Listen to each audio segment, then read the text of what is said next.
আসসালামু আলাইকুম।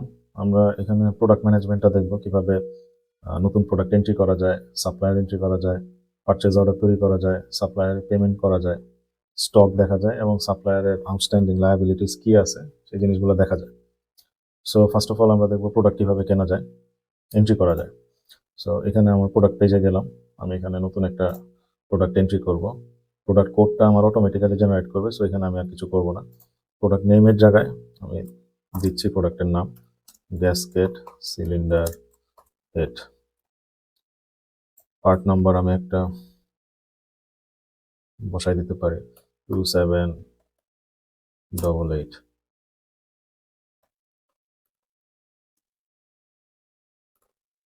প্রোডাক্টের ক্যাটাগরি, যেহেতু এটা ইঞ্জিনের আইটেম, সো আমি এখান থেকে সিলেক্ট করব ইঞ্জিন পার্টস।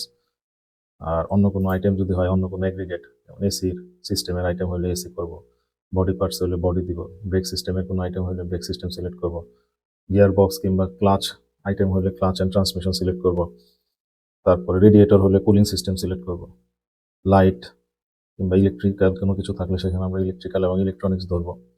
ইঞ্জিনের আইটেম যেমন cylinder head, gasket,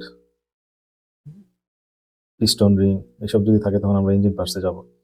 fuel system, filter, তারপরে ফুয়েল পাম্প, এফআইপি রিলেটেড কিছু থাকলে আমরা ফুয়েল সিস্টেমে দিব। সরি, ফিল্টারটা আমরা ফিল্টারের মধ্যে দিব, ফিল্টার আলাদা ক্যাটাগরি করা আছে। এছাড়া engine oil, gear oil, break oil, coolant এগুলো থাকলে আমরা লুব্রিক্যান্টসের মধ্যে দিব। সাসপেনশনের আইটেম কিংবা পাওয়ার স্টিয়ারিং এর কোনো কিছু হইলে আমরা সাসপেনশন এবং স্টিয়ারিং এর মধ্যে দিব। টায়ার এবং রিম রিলেটেড কিছু থাকলে আমরা এখানে দিব। এর বাইরে যদি কোনো কিছু থাকে আমরা তাহলে আদার্স ক্যাটাগরি সিলেক্ট করতে পারি। চাইলে এই লিস্টটা আবার নিজের মতো করে কাস্টমাইজ করে নেওয়া যাবে। সো প্রোডাক্টের গ্রেড, প্রোডাক্টের গ্রেডটা আমাদের লুব্রিকেন্টসের ক্ষেত্রে কাজে লাগে। 15W40 কিংবা 20W50, 80W90, এই গ্রেডগুলো আমরা লুব্রিকেন্টসের ক্ষেত্রে ইউজ করি। সো এই ইঞ্জিন পার্টসের ক্ষেত্রে আমার এই গ্রেডটা লাগতেছে না। অ্যাপ্লিকেশন আমি দিয়ে দিলাম যেটা হচ্ছে টাটা এইচ গাড়ির গ্যাসকেট। প্রোডাক্টের রেট আমি ধরে দিলাম যে 1000 টাকা। প্যাক সাইজ আমরা অলওয়েজ আইটেমের ক্ষেত্রে 1 রেখে দিব। আর প্রতি কার্টুনে কতগুলো থাকে এটার হিসাব একটা আছে এখানে, এটাও আমরা ডিফল্টে 1 রেখে দিতে পারি। প্যাক সাইজটা চেঞ্জ হবে লুব্রিকেন্টসের ক্ষেত্রে, যেমন 3 লিটারের ক্যান থাকে, 5 লিটার, 20 লিটার। সো ওই ক্ষেত্রে আমরা এখানে দিয়ে দিব 3, 5, 20। আর ইউনিটস পার কার্টুনও দেখা যাচ্ছে লুব্রিকেন্টসের 3 লিটারের ক্যান হয়তো এক কার্টুনে 6টা থাকে। সো এখানে আমরা ইউনিটস পার কার্টুন 6 দিয়ে দেব। আর প্রোডাক্টের ব্র্যান্ডের ক্ষেত্রে আমি সিলেক্ট করে দিলাম যেটা হচ্ছে টাটার প্রোডাক্ট। চাইলে আমি এখানে ইমেজ অ্যাড করে দিতে পারি প্রোডাক্টের। সো আমি এখান থেকে ইমেজ অ্যাড করে দিচ্ছি।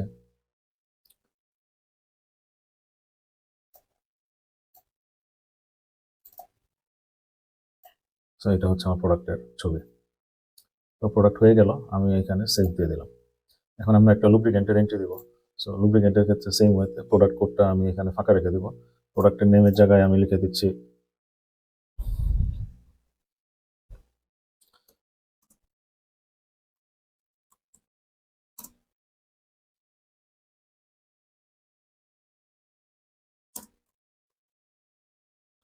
Part number. এক্ষেত্রে কোনো পার্ট নাম্বার যদি থাকে আমরা পার্ট নাম্বার বসাবো, না থাকলে আমরা ব্ল্যাঙ্ক রেখে দিতে পারি। প্রোডাক্টের ক্যাটাগরির ক্ষেত্রে আমি সিলেক্ট করে দিলাম লুব্রিকেন্টস। প্রোডাক্টের গ্রেড আমি দিয়ে দিচ্ছি 20W50। অ্যাপ্লিকেশন, এটা আমি লিখে দিতে পারি এটা কোন ধরনের অয়েল, যেমন এখানে এটা হচ্ছে ইঞ্জিন অয়েল। সো আমি এখানে লিখে দিলাম ইঞ্জিন অয়েল। প্রোডাক্টের রেট আমি পার লিটারের রেট দিয়ে দিব এখানে। সে রেট হচ্ছে গিয়ে 600 টাকা।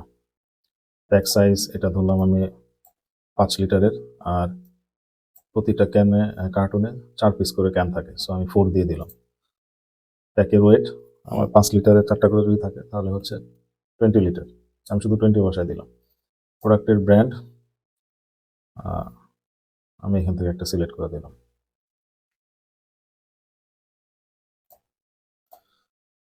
হয়ে গেছে, আমি এখন এটা সেভ দিয়ে দিলাম। এবার আমি একটা সাপ্লায়ার ক্রিয়েট করব। সাপ্লায়ারের মধ্যে যে আমি নিউ সাপ্লায়ার গেলাম, আমি আজকের ডেট দিলাম যে ডেটে ক্রিয়েট করা হচ্ছে। সো আমি এখান থেকে ধরলাম 8। তারপরে নেমের ক্ষেত্রে আমি সাপ্লায়ারের একটা নাম দিলাম বিসমিল্লাহ ট্রেডার্স। অ্যাড্রেস আমি একটা দিয়ে দিচ্ছি আবদুল্লাহপুর।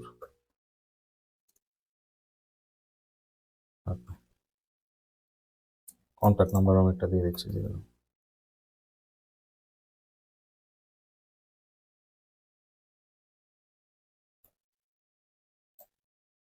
কোনো কমেন্টস থাকলে আমি লিখে দিতে পারি।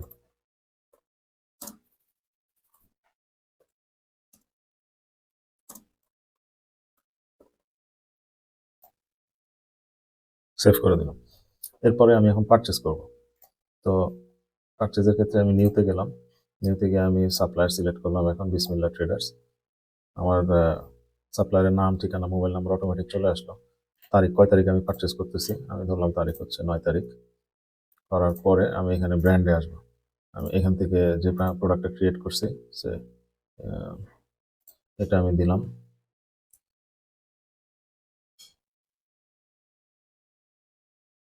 এটা প্যাক সাইজ হচ্ছে 3 লিটার, রেট হচ্ছে 550। আমি ধরলাম এখানে আমি 5% ডিসকাউন্ট পাচ্ছি, সো 5 সিলেক্ট করে দিলাম। তাহলে আমার কেনা পড়তেছে পার পিস হচ্ছে পার লিটার 522 টাকা করে। আমি কোয়ান্টিটি, এখানে কোয়ান্টিটি কয় পিস ক্যান কিনতেছি আমি আমি ধরলাম আমি 6 পিস ক্যান কিনতেছি। তো পারচেজ অ্যামাউন্ট আমার আসতেছে 9336। শর্ট বলতে এখানে সাপ্লায়ার যদি কোনো কারণে একটা আইটেম দিতে না পারে, তখন সেক্ষেত্রে আমরা শর্টের কোয়ান্টিটিটা বসাই দিব। কমেন্টের মধ্যে আমি চাইলে কোনো কমেন্ট বসাই দিতে পারি। আমি এখানে আপাতত টেস্টিং বসাই দিচ্ছি। তো এই সাপ্লায়ারের কাছ থেকে আমার একটা আইটেম হলো, এখন আমি সেকেন্ড আরেকটা আইটেম করব। এটা করব আমি গ্যাসকেট সিলিন্ডার হেড। সো এখানে আমি ডিসকাউন্ট পাচ্ছি হলো 10%। 900 টাকায় কেনা পড়তেছে আমার। তো এটা আমার 900 টাকায় কেনা পড়লে আমি এটা 10 পিস নিচ্ছি, 9000 টাকা। এখানেও কোনো শর্ট নাই, এখানেও চাইলে আমি কমেন্ট দিয়ে দিতে পারি। তো আমি এখানে ক্লিক করবো সাব টোটালে। এখন আমার সাব টোটাল আসলো কত? 18,396 টাকা। রাউন্ডিং ডিসকাউন্ট এটা কিছু করার দরকার নাই, আমার বিল হচ্ছে 18,396 টাকা। এখানেও যদি আমি এই অর্ডারের পারচেজ অর্ডারের ক্ষেত্রে কোনো কমেন্ট লিখতে চাই, আমি এখানে কমেন্ট লিখে দিতে পারি। Payment status due. তো ডিউ এর ক্ষেত্রে আমার আসলে কত টাকা, আমি এখানে আমার বিল আসছে 18,396 টাকা। এর মধ্যে ধরলাম আমি 10,000 টাকা পে করছে পারচেস করার সময়। এরপর আমি বকেয়ার এখানে ক্লিক করব, তাহলে আমার বকেয়া থাকতেছে 8,396 টাকা। তার পরবর্তী স্টেপে গিয়ে আমি এটাকে সেভ দিব। সেভ দিলাম। সেভ দেওয়ার পরে আমি এটার পারচেজ অর্ডারটা চাইলে এখান থেকে ভিউ করতে পারবো। এই যে এখানে আমার 18,396 টাকার পারচেজ করা হয়েছে। এখন আমি স্টক দেখে আসি যে আমি যে পারচেজ করলাম, এই যে আমার অয়েলটা স্টকে আমার আগেও পারচেজ করা ছিল, 25 পিস দেখাচ্ছে। আর গ্যাসকেটটা আমি আগে পারচেজ করি নাই, এটা আমার 10 পিস ছিল, 10 পিসই দেখাচ্ছে। এরপরে হচ্ছে সাপ্লায়ার পেমেন্ট।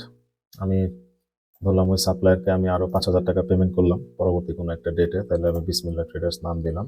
তার কাছে বর্তমানে আমার বকেয়া আছে 8,396 টাকা। আচ্ছা, আমি এখানে তাকে 8,000 টাকা পেমেন্ট করে দিই। কমেন্ট চাইলে আমি লিখে রাখতে পারি, দিয়ে আমি এখানে সেভ দিয়ে দিলাম। আমি তার পেমেন্ট ভাউচারটা এখান থেকে দেখতে পারবো যে বিসমিল্লাহ ট্রেডার্স, আবদুল্লাহপুর, ঢাকা, পেমেন্ট করা হয়েছে 8,000 টাকা। ক্লোজ করে দিলাম। এরপর আমি দেখে আসতে চাই যে আমার সাপ্লায়ার বকেয়া কি আছে। আমি সাপ্লায়ার বকেয়াতে গেলাম। এই যে বিসমিল্লাহ ট্রেডার্সের এখন বকেয়া আছে হচ্ছে 396 টাকা।